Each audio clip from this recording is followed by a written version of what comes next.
Hello and welcome to GrindslimeTV with me, your host Aaron.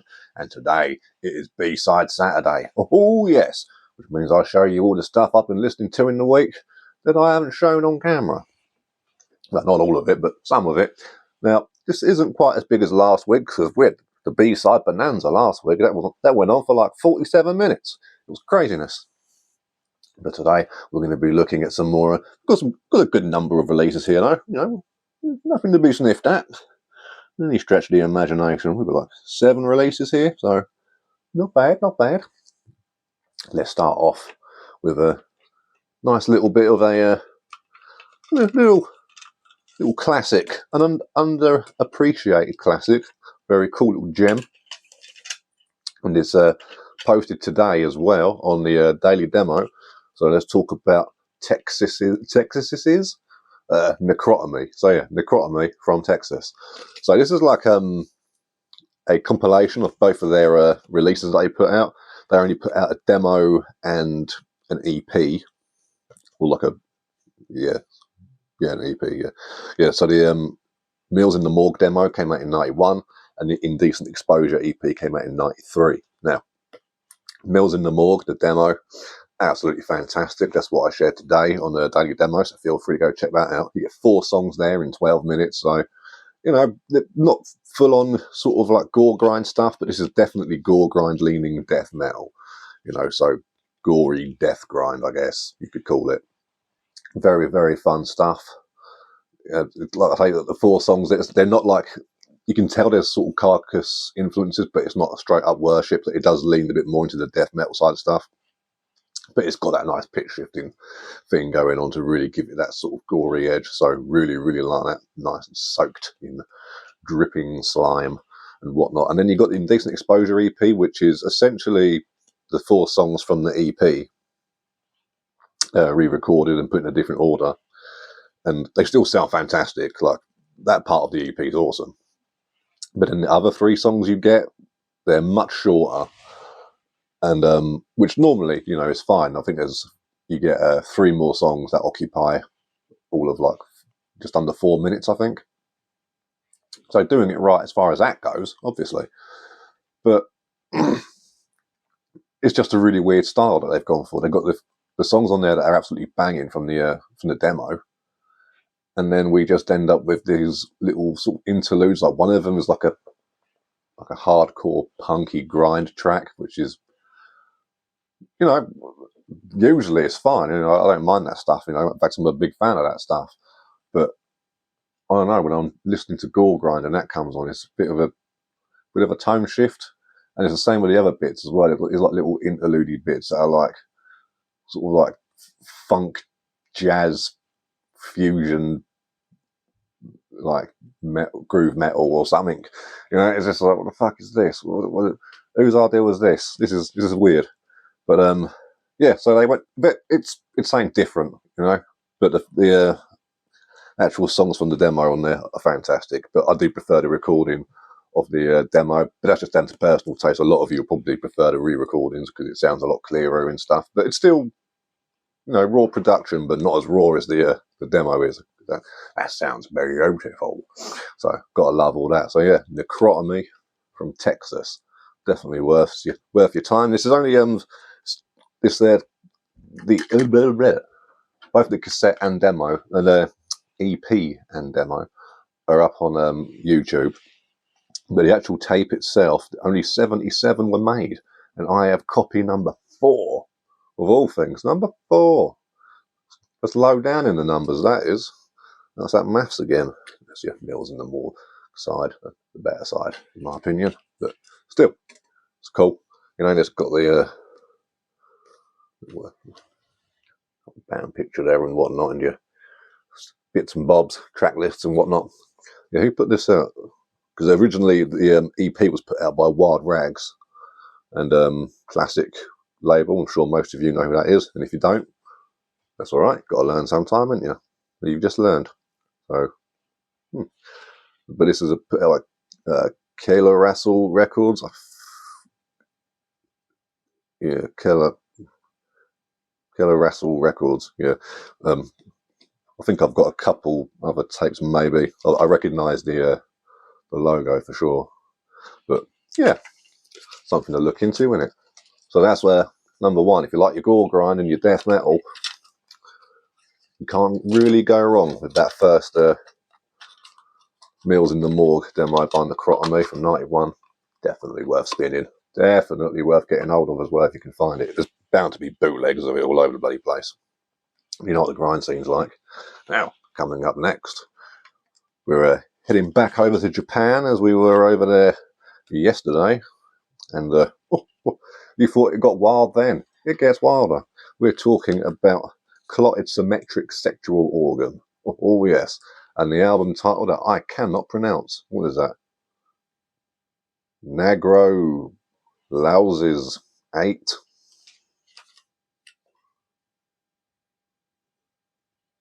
You see that? Right. Maybe you read it better on the front. But yeah, there we go, yeah. So what does that say? I have no idea. But what an album. Really, really, really cool stuff here. You get 20 tracks. And this stuff is out there. They're also known as CSSO, which is so you might have seen that name knocking about on random compilations here and there and whatnot. But very, very, very fun stuff here.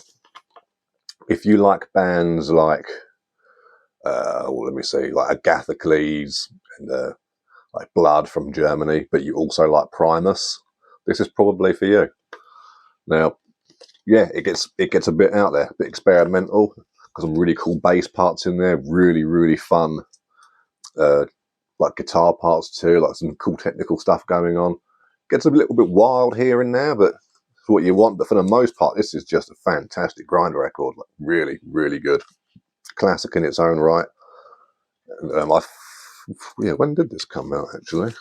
Let's have a look. I think this may have been the 90s as well. Yeah, so this was, yeah, so 96 this came out, yeah. But yeah, really, really out there. See, it's got that 90s experimentation thing going on that I'm sure a lot of you will recognise, you know, like, particularly like bands that started it, like Atheist and stuff like that, you know. This gets a lot of that sort of craziness going on, but, you know, don't get it twisted. This is still a very heavy record, very, very nasty sounding. This is a reissue put out by Grindfather Productions. You'll notice a lot of my tapes are put out for them, but it's what it is. Everyone has a favourite label. It's probably my one. And but yeah, really, really cool stuff. Mental album art. It sometimes is, you know, but then that was the 90s. It was all a lot of blues and experimentation. People were deep, but they were going into that weird for the sake of weird kind of culture. So always fun. But no, this is really great fun. It's got the great heavy riffs. Like I said, there's really cool fun guitar parts and bass parts. Drumming's all over the place as well. You get some really cool drum fills and stuff on there. So definitely got something on there for everyone. I'd say, like, if you're into your old school sort of like death grind and like grindcore and stuff, but you want something a little bit different, that maybe challenges the mind a little bit more, so to speak, for lack of a better phrase, then yeah, Clotted Symmetric Sexual Organs, Negro Louses 8, however it's said. Yeah, that. So Japan are always providing the quirky grind. They love a bit of that. But it's also from you got members from like Butcher ABC. He was in this. Grav, whatever they're called. I don't know how you pronounce it. Cool band though. And they've also done like live stuff as well with like Mortify and Anatomia. So players in the Japanese scene for sure. Veterans, definitely worth having a look at. Now we're moving on to the CDs. And both of these have eerily similar covers, but yeah, very different releases. But let's have a little looky-loo. See, oh yeah, this one. Get out of there, you big bastard. Yeah, this I always forget this. Oh, fucking album sleeve is made on like fucking really high grade card. So it's like it's basically wood, I think. at this point. Jesus Christ. There we are. Fuck me dead. So, yeah. Here's this crazy ass long. Right. Getting to after that little bit of exercise, we're heading over to Chile. So, you know, it's good stuff. Straight away. South America, behave yourself. Come on now. Come on now. And this is Demon Metal by Perversor. Some nice sort of black and death thrash going on. Really, really cool. This was the first thing I got by them. This came out in 2010. I think I got it maybe a couple years after that. I had it for a while for sure. So, but yeah, it's got a have a look at the cool bit on the back there. Look with got the 3 eye sockets, but only 1 eye. It's pretty cool. Got your line up there and whatnot. Recorded in 2009, bit in Santiago. And here's where all the trouble starts. You see, fuck me dead. So you got 5 tracks on this bad boy, which is always fun. The side of this insert, and this isn't paper. This is cardboard as well. Remember, right? Fucking look at it. Size of the bloody thing. You got all your lyrics there and some cool artwork. Sort of going throughout, very sort of occult kind of theme going on. So all about that. Gotta love some of that. You've got the other song just tucked in over there. It's always funny when you get all the lyrics on one side and they're like, oh, we've got room for 1 more on this side too. So, always fun, but yeah, it folds right. I mean, look at that. It's a fucking book. Jesus Christ. You know what I mean? Got to try and get that in and out the fucking case every time. Oh, God. It's the last time I'm doing a video on this fucking CD. Oh, golden Bennett. Got to try and get it fucking back in now. Yeah. All the geezers there. Fucking Jesus Christ. Well, this is a load of fun. So we'll sort that out in a bit. So you've got a bit of that artwork that was on inside the booklet on the front there as well. Just a segment from it on the CD itself. It's got that classic cool sort of black CD tray. So it gets proper old, even more old school sort of cult points going on there. We almost made it with this bloody booklet, I tell you. There we go. Fucking muscles, mate. Fucking. So yeah, on the back there, really cool artwork again. Got that kind of sort of, almost like a sort of, what would you call that kind of style, actually? Very mythological sort of, it almost looks kind of like Asian in a way as well. I don't know if that's just me being racist because of the eyes, but they have got funny eyes, you know? But yeah, it's cool. So, yep, 5 songs there. All of them are absolute bangers. Probably my favourite one is track 3, Enthrone the God of Blasphemy. But all of them are like really catchy, really cool riffs. And, you know, Hell's Headbangers was put out by here. So, for those of you who are the old J-Dog fanboys, I'm sure you could all rush over to Hell's Headbangers now and look for the Perversor CDs. I think they've got a couple. I've definitely bought a couple from them, for sure. But yeah, so on to the next CD. We're going back down to South America. Oh yes, oh yes.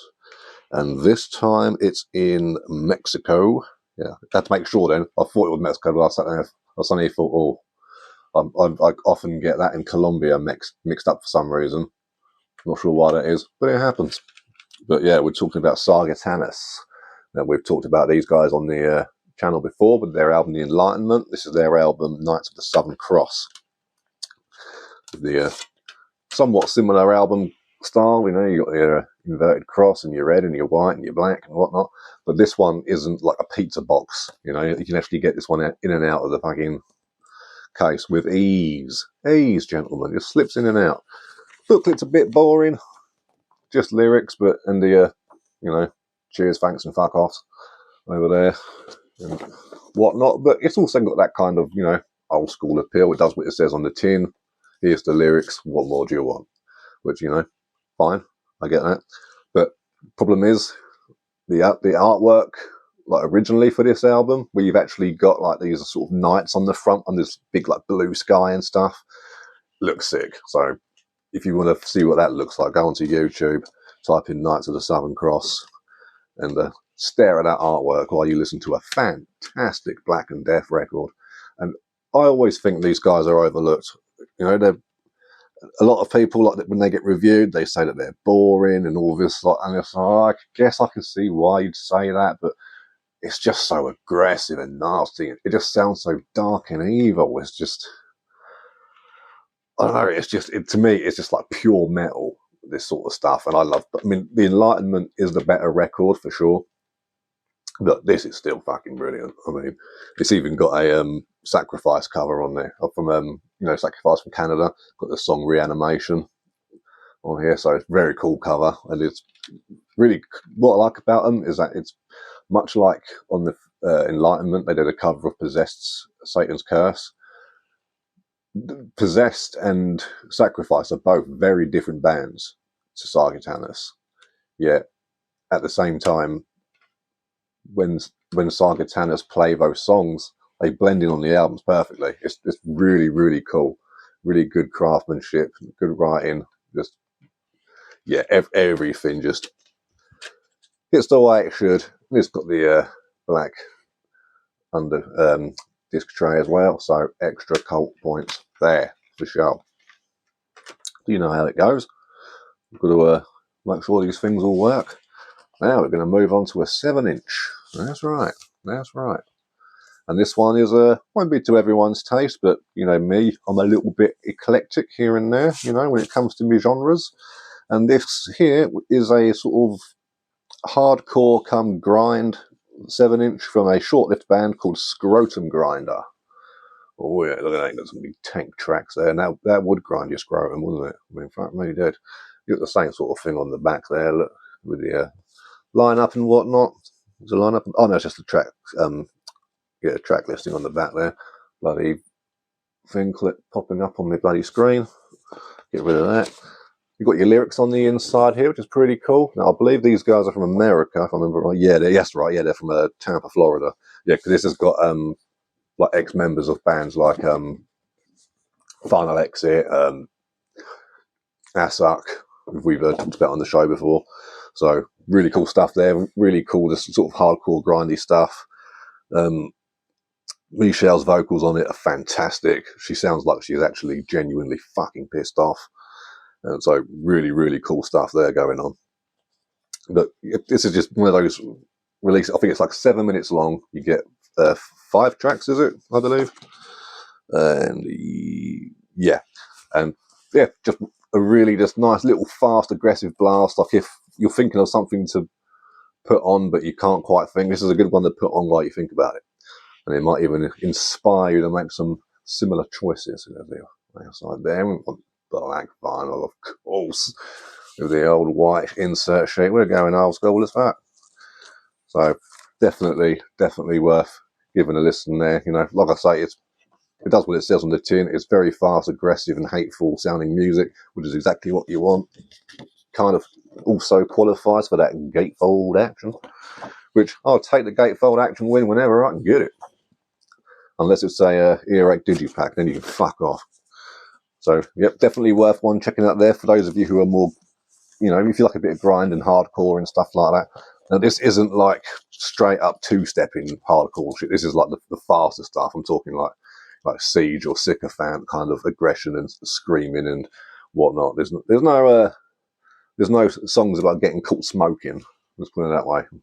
So they got that going on for them. And now we've got a couple of LPs, but first I need some more coffee. Yeah. Some fine coffee. It's that gourmet shit. Right. Up next, we've got another one. I've talked about this in the past on the show, but it's always one that's worth bringing out because every time it gets put on, it just sounds fan-roddy-tastic. And that is, of course, Reflections of the Solstice by Las Vegas' own GoatLord. Absolutely incredible record. Some of the best Chris Moyen artwork right there. When we were saying the other day that he doesn't tend to get utilised as well as he can, this is what I'm talking about. Look at that shit. And even more, look at the cover. When they did when they re-released this as a self-titled record with the extra track, And a different mix, I believe. They used this artwork, which is absolutely, oh mate, I'm all about that. All about that. That's the best stuff. That to me, I think, is probably my favourite Chris Moylan piece I've ever seen. Look at that. Is he chewing the bone? Is he playing the flute? Who knows? It's mysterious. But what's cool about the reissue as well that they did is that it uses, of all the logos they've got, it used the best one as well. So you've got the best artwork and the best logo. But yeah, so we've got that logo there. Very cool. I like it. Very mad. We've got the sort of devil face one there, look, which is also very cool. But then you got this one. Oh yeah, that's the one. That's the one, isn't it? So that logo on that artwork. So if you want to see that, go to Metal Archives. I think it was, yeah, they're self-titled from, I believe it's 92. So like I say, it's got the extra song in there, and from what I understand, it's a different mix as well. But so I'd love to get hold of something like that. If they did someone did a boot of that or a reissue, that'd be sick. But yeah, it's got that whole sort of thing going on, which I really like. And on the other side, of course, you've got your vocals and lyrics. Sorry, the demo as you just logo even as you just saw, and then of course on the back we've got the pictures there of the band all doing their thing and whatnot. I mean, fuck that guy, obviously, can't. But songs are fantastic. It's put out by old NWN. I believe the original one, probably wrong, so I don't know why I'm even guessing. But I think, did it come out on Osmos?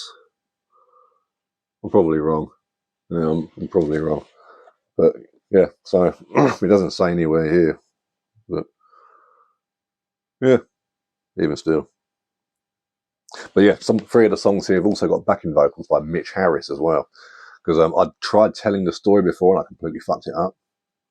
So from what I understand, Ace Steel was in the band as the singer, and then he wasn't available for the recording or something. So Mitch Harris recorded the vocals for him.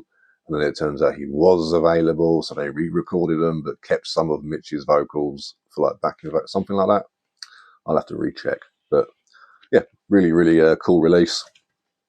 One of my favourites.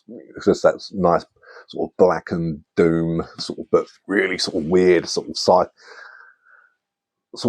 primitive psychedelia thing going on with it as well, you know. Like it's got songs in there about like doing drugs and stuff like Acid Orgy and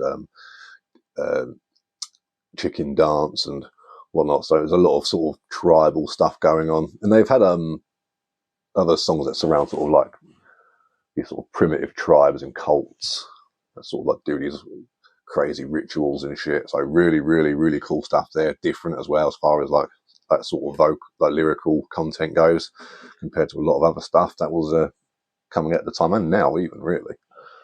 So always love something that's different, and it's got that electric drum kit. So getting that, you know what I'm like for the old electric kit, boys and girls, and the old drum machine sound. I'm all about it. So here is the next item, the last of today's show and tell.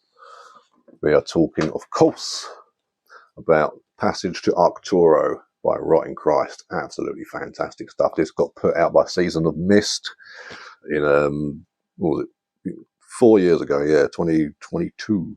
Really, really fun stuff. You get the EP with the original EP with the 5 songs, plus you get another EP as well, the Dawn of the Iconoclast EP, which was I believe that was a sort of rehearsal recording that they kind of threw together and put out on like a 7-inch or something, just to like, just like there you go, there's something. And then you got the song Feast of the Grand Whore, taken from the Satanus Ditium demo from '89.